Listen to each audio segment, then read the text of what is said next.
Florida, leaving behind severe damage on Sunday. According to the Citrus County Sheriff's Office, the tornado touched down on the west side of Crystal River, destroying several structures. No injuries, though, have been reported at this time. Sheriff's Office said residents were not alerted of a tornado watch or warning since it was too small for the National Weather Service to register on their radar. However, emergency crews were dispatched to the scene to assess the damage. Yeah, it's always a tricky spot, especially in that part of Florida. You know, the radar technology, it's good. Ain't 100%.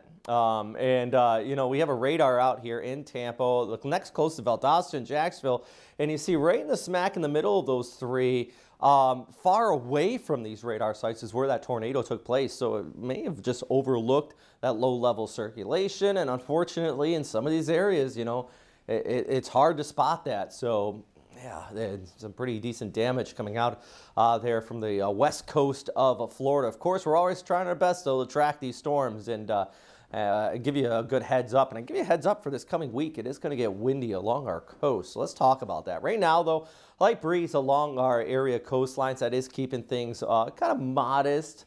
As far as those temperatures are out there, we're starting off into the 70s to even 80s out along Jacksonville Beach. We'll warm up to the mid to high 80s through this afternoon. Water temperatures at 82. That's something to note because the sea surface temperature is definitely warm enough for tropical activity out there. 89 degrees here for a high on Monday. That onshore breeze and that risk of rip currents are really going to continue to dominate. Now, I mentioned warm enough for tropical activity.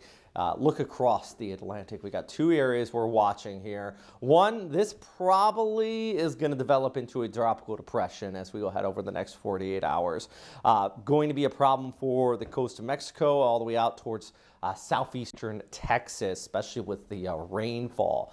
But for our neck of the woods, we're keeping an eye on this. Now, don't let this scare you because this is still a very low chance for development.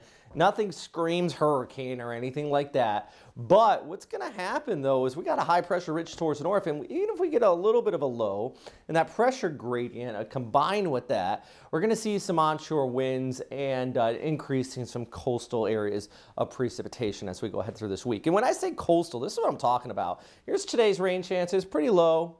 Look at Tuesday, Wednesday, Thursday, Friday. See how everything is basically I-95 east?